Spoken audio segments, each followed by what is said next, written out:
Hey, what's going on, my friends? It's Dave Sharpe. Welcome to Wake Up Legendary. And my friends, it is another wonderful day here in the land of legendary, my friends, because you guessed it, we have yet another amazing guest. That's right. I'm still in the Mastermind Mansion here in Orlando, Florida. This is my last morning here, and we are getting ready to all head out. Sorry, I'm actually reorganizing some money that just fell out of my pocket. Seriously, I just went to get something out of my pocket and a bunch of cash fell out. So it's bursting at the seams. Anyways, my friends, we have, as I said, an amazing guest on this morning. And just a quick reminder that all of our guests are brand new, ordinary, well, not brand new to this world or even sometimes the internet marketing world. Sometimes they are, but they are new to legendary in most cases, unless I say that I've interviewed them again. And I have not talked to them. So you're getting to hear the very first conversations that I have and we have with our guests. So with that being said, a former technical recruiter turns digital to gain back time. Yes, I'm talking about Rachel. Please help me welcome Rachel to the show. Hello. Hi, good morning. How are you? I'm good. How are you? Fantastic. You said it was dark where you're at still. Yeah. Where are you calling in from? I'm from Southern California, so it's just 7 here, so it's still pretty dark. Tried to light up the room a little bit, but it didn't really work. We're going to light it up. Thank you for having me on this morning. You're so welcome. We're going to light that room up here by the end of the show. So, Rachel, tell us, how you found Legendary. What were you looking for? Do you feel like you found what you were looking for? Give us a little bit of your backstory and how you got here. Yeah, so I would say I stumbled upon Legendary through Chelsea back in March. And I followed her and I was like, there's no way this is real. So I just kind of like immediately unfollowed her. But thanks to the algorithm, she kept on like coming up on my screen. But I'd say like I wasn't really looking for anything. Last year, 2022 was a hard year for me and my husband. We had my husband had to go to rehab. We had a kid. So it was just like a whole bunch of things going on. And I had just gone back to work and, I'd say like maternity leave was like, it was so nice spending time with my kid. And then once I went back to work, it was like so different. It was kind of just a different swing of things. I didn't have like as much authority as I had before. I was working a lot of late hours. So, I was just kind of burnt out. And then I don't know, like I didn't say anything to anyone. It just kind of like popped up in my phone and there Chelsea was. And I was like, wow, this looks great. Once I started following her again, then I just was like, okay, like, yeah, let's do it. Yeah, it's interesting how you're open to different things based on how life is going. Yeah, Um, definitely. I'm not thankful for your pain or struggles, but in some ways, hopefully one day you will be, you Yeah. know. So is this your first time doing anything online, doing any form of digital marketing? Yeah. First time. No work from home stuff before this or anything like that? So I was work from home in my technical job, Okay. probably about since like the pandemic. So Just 2020. 9 to 5 stuff where you were sent home like Yeah. everybody else. Yeah. But nothing like social media, nothing like that. Just like my personal social media stuff. Wow. Wow. Yeah. And you do have a college degree. You did go to, yeah. Yeah. I have a college degree and a master's actually. So what's it been like for you to be new in a sort of and go back to school, but in this kind of weird online way, especially at something that you initially thought wasn't real? What's it been like for you to experience our education and be new at something and compare that to your experience with university? Yeah, I mean, I think I've always just been a learner. Like I've had to learn a lot of stuff in school. I played tennis and played in college tennis, so I had to pick that up when I was little and young. And then in technical recruiting, it's not like you just learn once and then that's it. Like you have to keep on learning stuff because tech is changing all the time. So, um, I like learning. So learning this stuff was like, it was just mind blowing.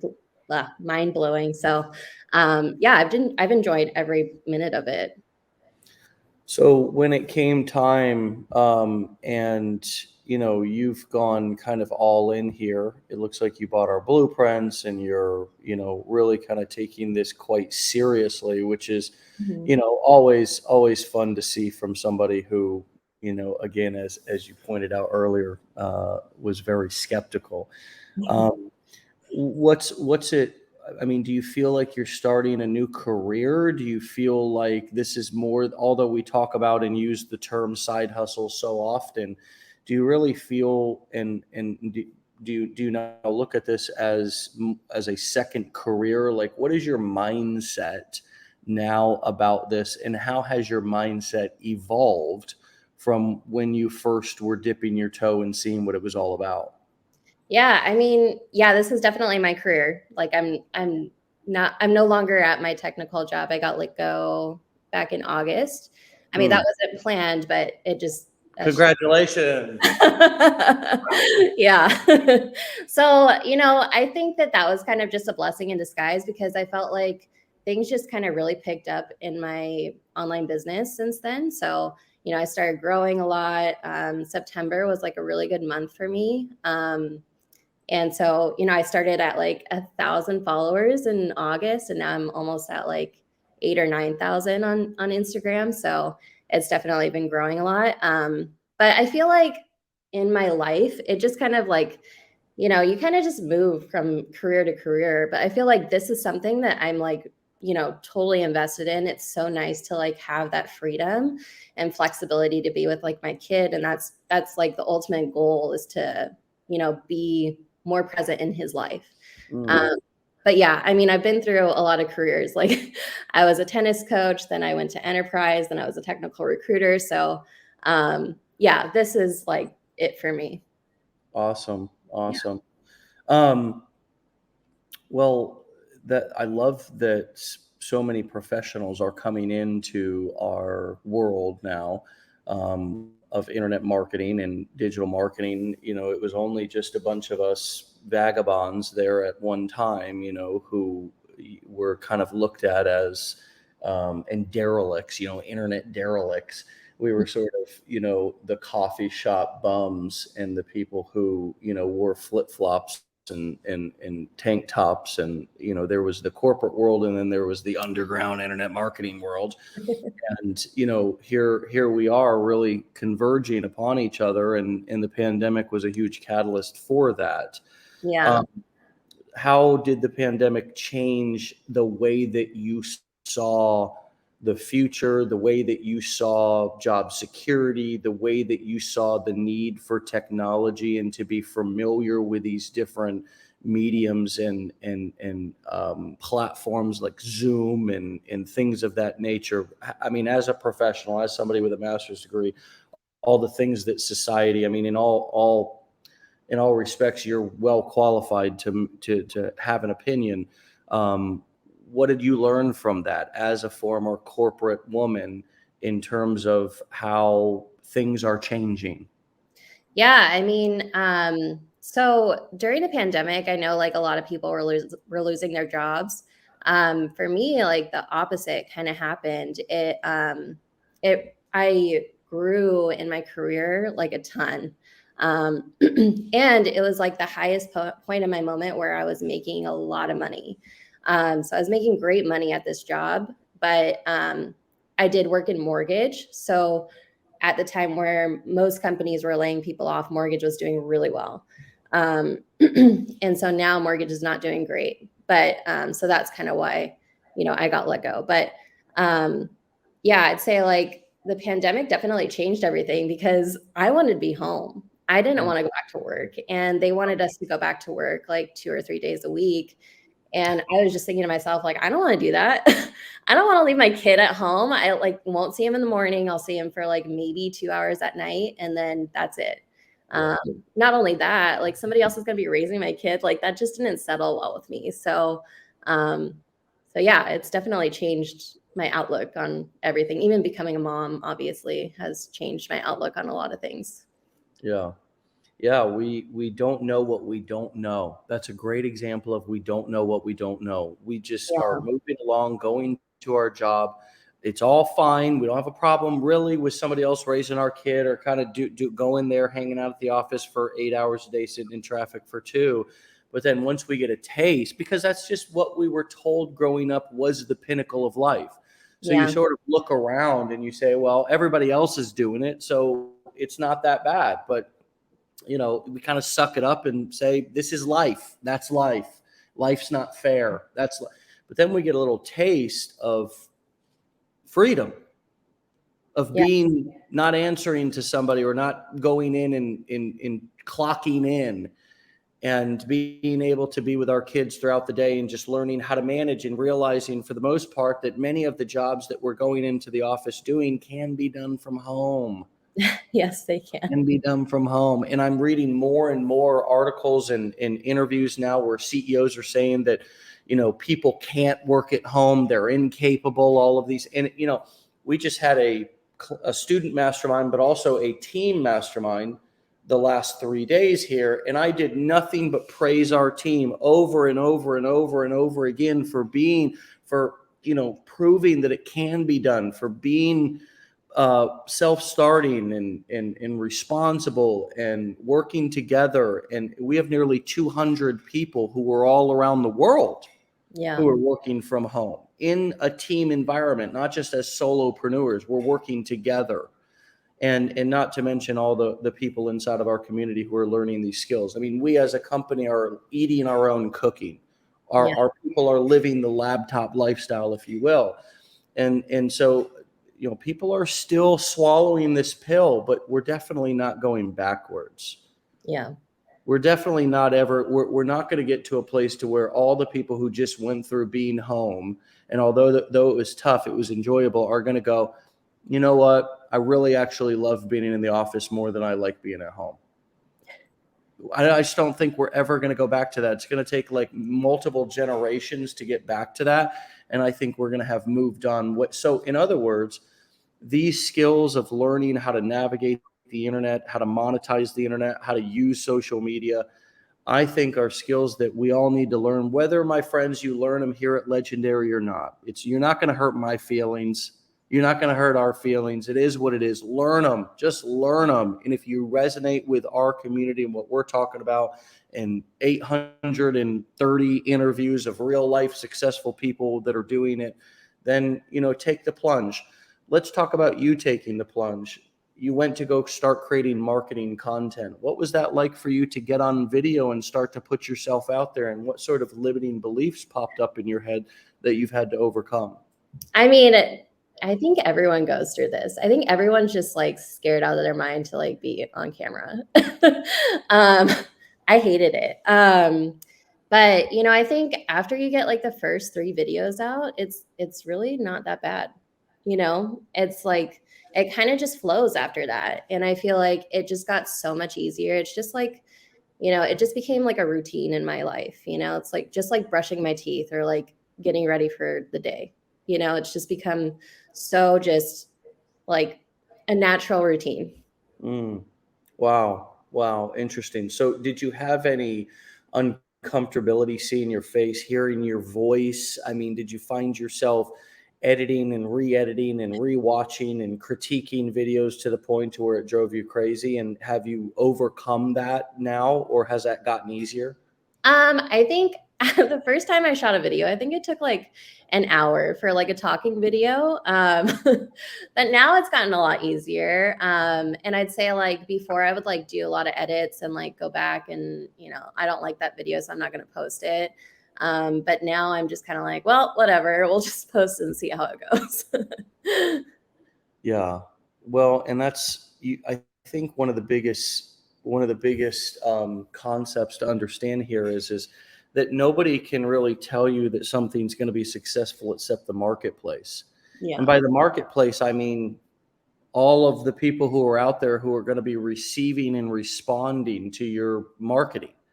No coach, no guru. I mean, we have a blueprint, we have a formula, we have frameworks, we have strategies that we use that are proven to work better than others.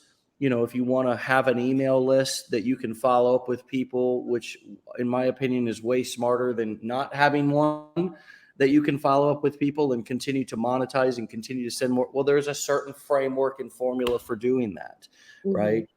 But at the end of the day, all marketing is a test. And you're comparing to things that you've done in your former life and career, there is that testing versus that finite answer that if you do this, you're going to get this result.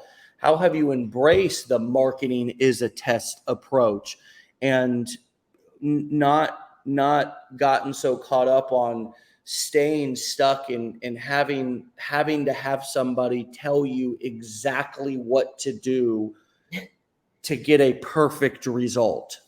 Yeah. I mean, I like it a lot more. I've never been that person where like I don't enjoy somebody telling me what to do.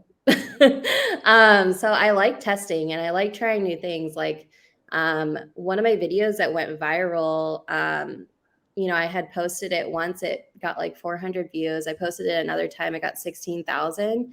I posted it a third time and it got 110,000 views. And that was just like the first time of just like trying to like, okay, let me just see if this will work again. But my parents owned a business, so I've always kind of like been interested in marketing. My degree is actually in marketing, but I never learned anything about affiliate marketing. I'd say like this course, like literally taught me so much like knowledge, and it's crazy. It's like you get so much value for what you're paying for instead of like a college degree or a master's degree even. So. Yeah. People think that our curriculum is expensive, and many of them forgot what it costs to move up the ladder in the real world, the belly to belly traditional world. I appreciate you saying that. It's a great reminder.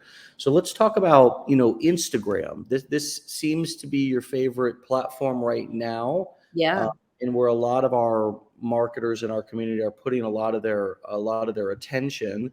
So if one or two things were to stand out about what you've done right on Instagram and how you would coach yourself if you were starting all over again, what would be those things that stand out to you? And any other, on the flip side, any things that you wouldn't do again if you were to start all over marketing on Instagram? All right. Things that I wouldn't do is in a lot of my beginning videos, I would say like find the link in my profile. Like, don't do that. You're just trying to gain followers at the beginning. So like you need people to trust you, you need people to like understand what your page is about. So that's one thing that I would definitely do. And I didn't create a lot of value in the beginning. And I think in the beginning, like you really need to create a lot of value, because if somebody's going to go visit your page, they want, selfishly, they want stuff what's good for them. They want to learn about how to make money online.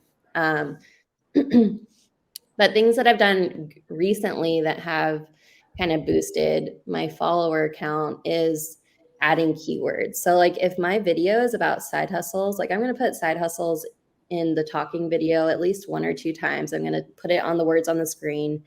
I'm going to put it in the captions at least, two or three times. And I think that helps the algorithm pick up on, what you're putting out there.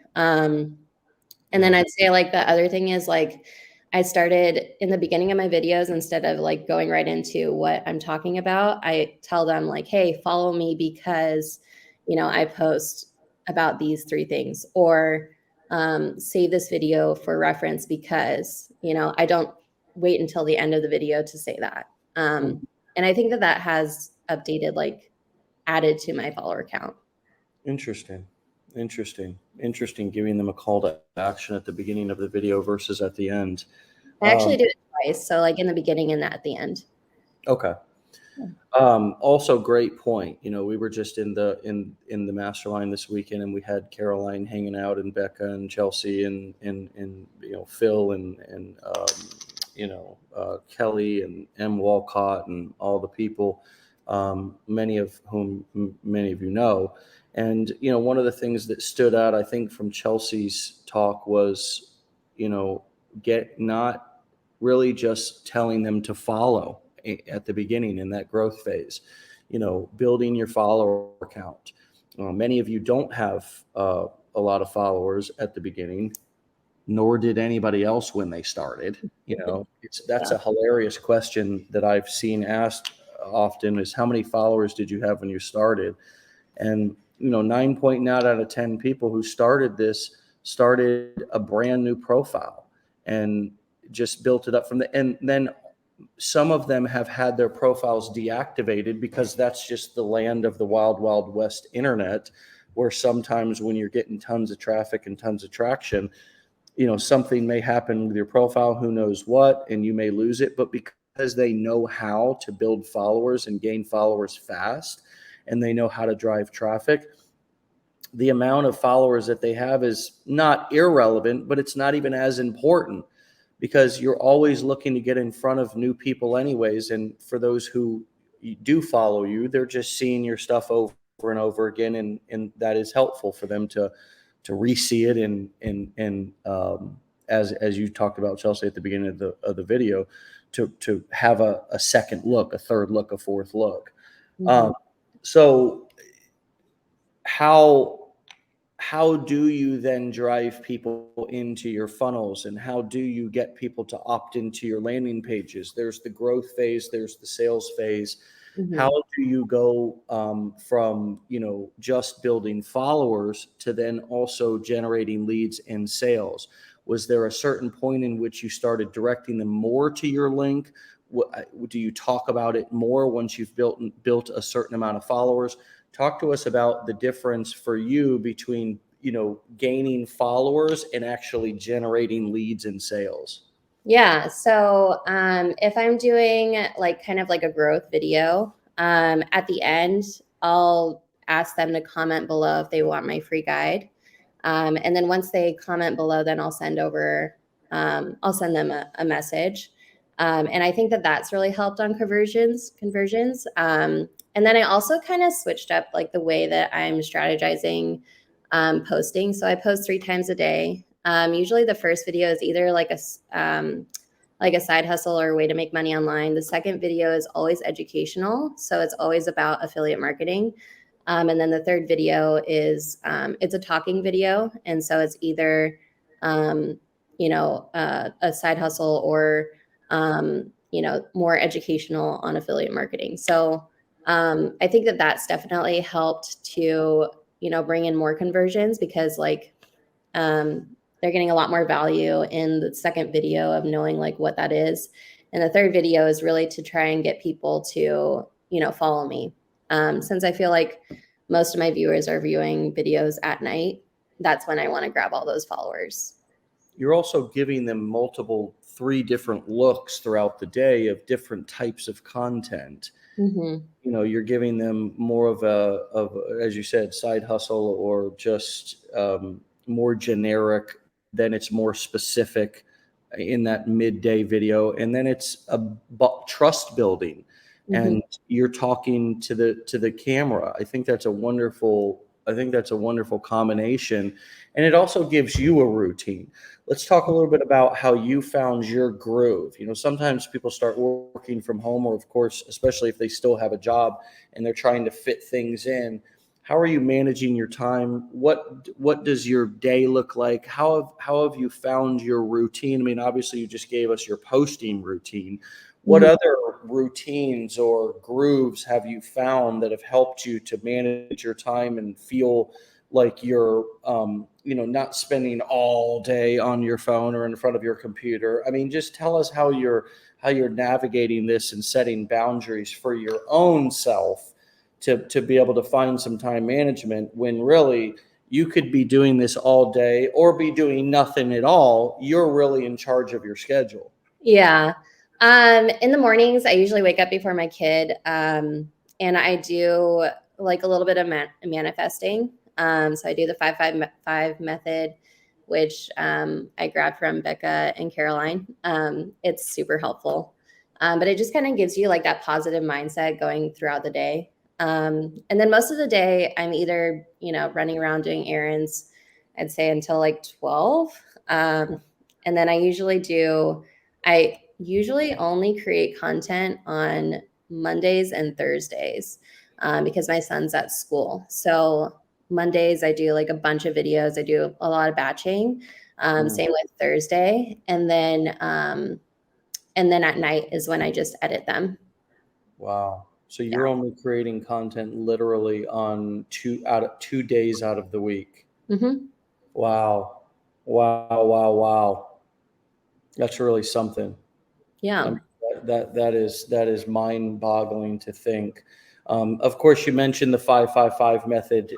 This is something that Caroline and Becca teach, and it's something that is their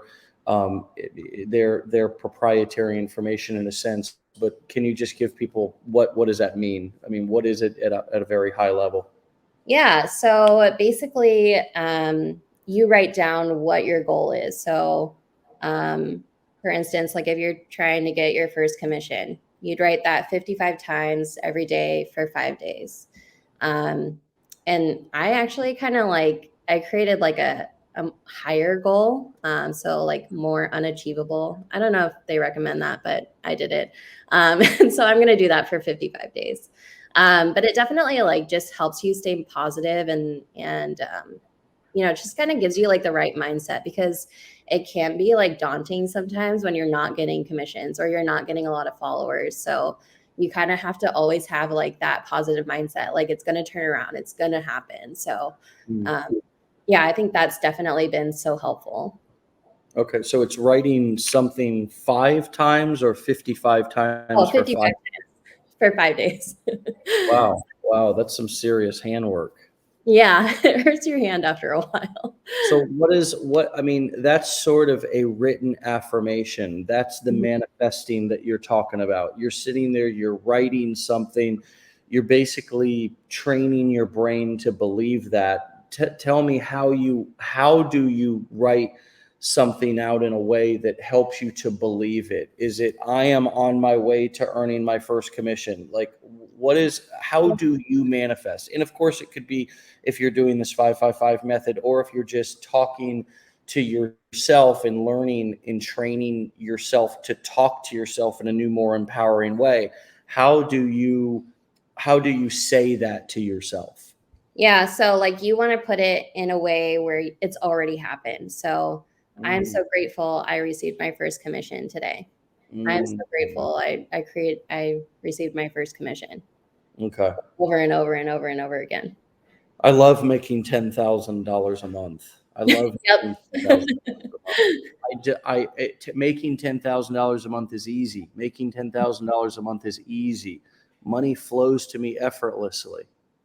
These are all things that can not only be written, but of course we can say these things to ourselves.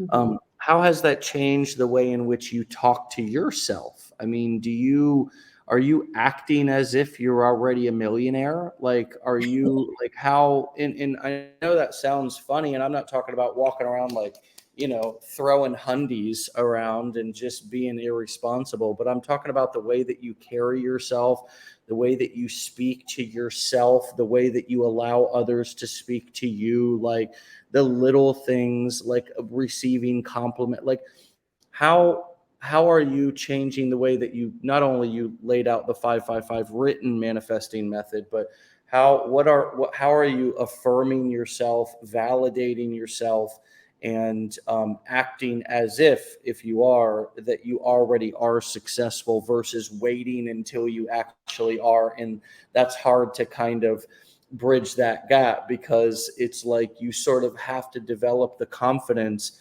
before you actually achieve the goal, because people are attracted to confidence, they're attracted to successful people.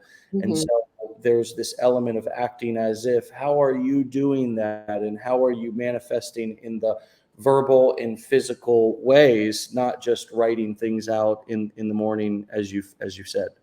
Yeah, I'd say like that definitely is a confidence booster. But like just like getting up and getting ready in the morning, I like when I used to shoot videos, it used to be like so dark in this room, and I'd do it like in the beginning of the day or at the end of the day because I just didn't have time. And like I wasn't writing down anything. So like you could see like in the beginning of my videos, they were terrible. But if you look at some of my videos now, like you can definitely see like a difference in the way that I talk, and like as if like, things have already happened for me. And even just like the way that I talk to my spouse now is like so different, because it's like, oh yeah, like I hope, like I used to say, like I hope that we get to this one day. Whereas like now I'm just like, okay, when we get to this, like this is going to happen, next month or so. Yeah. um, yeah, it just kind of just definitely like changes your whole way of thinking. Yeah, I love that. And that's exactly what speaking your reality, speaking what you want into existence. You know what I mean? Like so often we do the hoping and praying and kind of, I hope somehow magically this is going to happen in my life. Or I mean, I think you worded it just perfectly. Like I hope that, like, hoping is not a strategy. Yeah. Like it's not. It's just, hoping is a great way for nothing to happen. Like I hope I get there one day. Like that is a wonderful way to fail. Yeah. Whereas what you just demonstrated is a great way to speak things into existence. And the first person who has to believe that a plan is going to happen is you, before you enroll others into your vision, and that includes your spouse. One of the things that I wanted to eradicate and did eventually within my home was saying that we couldn't afford things. Like, hey, we don't say we can't afford things. We may not have the resources right now, but we're in the process of being resourceful and finding those resources, and we will have that by the end of the year. Mm-hmm. It's not not being able to afford something is not because there's a lack of money in the world, and it's not because of anything except that I just haven't found the resources or the resourcefulness to be able to afford that. And so did you grow up in a home or around people who had bad relationships with money? And this is not to throw anybody under the bus, but did you have to unwind some of your limiting beliefs around money, deeper than just some of this manifesting and speaking things into existence that we're talking about? I'd say like my parents, when I was growing up, they struggled with money. We owned a business, but um, you know, it was, up and down, just a roller coaster. And so I always grew up just, asking my dad if I could get something, and he was like, like, maybe. And then like, I'd go to school and I'd be like, all right, I need money for books. And then he would just kind of get into like a bad mood kind of thing. Now they're in a very different place. Now they're, much more financially stable. But, and I kind of just took that with me when I started growing up and being an adult, and then I started getting into credit card debt. And then when me and my husband got married, we were just kind of trying to pay off all that debt. Um, and I just feel like anytime that I wanted to go buy something for myself, I was like, do I really need it right now? You know, Mm. or I just like, I just wouldn't buy it. So, now I think, my relationship with money is more like, we can't afford this, we can do this, kind of thing. So, it is a lot different than the way that I grew up. What else have you learned about yourself through this process? And remind me when you started as well. What was the month? I started taking the course in April, and then I launched May 12th. Okay, so in Yep. that last May, June, July, August, September, October, it's been 5, almost 6 months. Mhm. What have you been reminded about Rachel? What have you learned even new about yourself that has blown you away, surprised you, got you excited about yourself in life? Share that with us and help us to understand how you've kind of grown personally and what you've discovered about you. Yeah, I mean, I think like we all learn that we can do hard things. And this was hard for me, you know, like trying to put myself out there was hard. Um, but you know, I'd say like my goals are a lot closer than I thought that they were. You know, we have a house in California. We were lucky enough to buy this house. But it's not the house that I want. Um, you know, so I am a lot closer to getting those goals because of this, and I have a lot more confidence getting to those goals. Nice. And that's okay to be not where you want to be or not in the home that you want to be, right? It's Mhm. like everything doesn't have to be your end finish line. It can be a stepping stone. And I love that you're looking at your home like that. It's like there's gratitude there and it's not the final destination. Yeah. Um, if you were to go back and give yourself advice, what would you tell yourself when you started that you may not have been able to say to yourself back when you did start? Just stay consistent. It'll work out. You know, results will come. It just takes some time. Yeah. Consistency is a big piece. That was one of the things that you talked about in your questionnaire when we invited you on and you filled it out. And we hear about it so much on the show, and it sounds redundant, friends. It sounds like it's like there's got to be more to it than that. But there really is just, it's like taking swings in the batting cage. I mean, it's like the consistency of taking those swings and practicing this skill set, the skill set of getting in front of a camera, the skill set of writing emails, the skill set of training your mindset. It really is a skill set. We realize even mindset training, you're either really good at it or you're really bad at it. And we know that it's a skill because you can get better at it. Hmm. That's how you know something's a skill, if you can get better at it. The way that your hair color is not, well, you can change it, your hair color, but it's not a skill, right? You see, you were born with that. You know, our culture, our skill. These things are not a skill, but anything that we can change in terms of improving or getting better is a skill. And we realize, and I wonder if you have also realized, Rachel, that a lot of the things in life that you need to succeed at this are skills, and you can improve them. And do you actually believe that you are just still like a little baby fetus, that you have so much to go, and that you're nowhere close to where your destiny is in terms of how good, how successful, how far you can take this? Do you believe that within the last 5 to 6 months, you've gotten to a place where you actually believe that now? Oh yeah, I feel like I'm just at the beginning, just scratching the surface. Like there's so much more to learn. I feel like I learn something every day in this business, and the more that you're on camera, the more that you're posting, the more that you're practicing and doing this as a routine, like the better that you're going to get every day. Mm. Yeah. Well, with that being said, my friends, we're going to wrap up and leave it there. Rachel, it's been wonderful to start the morning off with you. And the sun is rising, the sun is shining. It's another day, and another opportunity to be able to, achieve your dreams and help people. Same with me. And thank you for starting the day off helping and serving our nearly 500 people that's been on here live the entire time. So stay legendary, my friend. Come back and keep me posted on your journey in the near future. And thanks for a great show. All right. Thank you. See ya. All right, my friends, you can find Rachel over at Rachel Side Hustle on Instagram, and then you can actually, let's see if we've got our TikTok handle here as well, Rachel Side Hustle 1, and that's spelled RACHAEL Side Hustle 1 on TikTok, and it's just Rachel Side Hustle over on Instagram.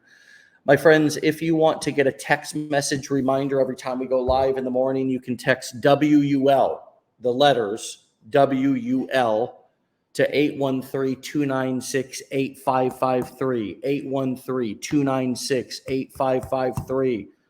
Every single morning at 10 a.m. Eastern Time, we will send you a gentle little reminder. We will never sell your information or spam you, my dear friends. That's just not what we're about. We're about doing things the right way and practicing what we preach. And so go ahead and sign up for that list, and we'll text you every morning at 10 a.m. Eastern Time whenever we go live. My friends, I'm on my way home. It's been a beautiful, wonderful. I am the last one here. Isn't that something? I've got some people out there as well, but I will be walking out of here, our mastermind mansion here in Orlando, Florida, and shutting the door on another fantastic event. You can probably see from lots of the different people who were here, including right here on this page, videos, parties, content, speakers, the event, all the things. We have another event in December. That one's already sold out as well. But we hope to see you at one of the future mastermind events. You can, of course, get with your business plan advisor to sign up and upgrade and grab your ticket now so you can be ready and actually come to one of these events. They are just life-changing. But if all else fails, my friend, get into the challenge, get into the blueprints if you can, follow the proven formula for learning these digital marketing skills and actually putting them to work. We've got 4 different business models that we teach here. And these are transferable skills that can be used in any niche to promote and monetize any product. It's a beautiful thing. It's a powerful thing. And you can see that we've got story after success story proving and showing you that it's not gurus and goblins only who can be successful with this. It's regular, ordinary people who are transitioning from all walks of life into this digital world. And so you're worth it. Do it. You got this. You can do hard things. And guess what? It's worth it. So put your seatbelt on. It's going to be a wild ride. Meet us back here tomorrow for another episode. My friends, get out of here. Have a blessed, wonderful, powerful, legendary day. And of course, yourself. Be legendary. Get out of here. Peace.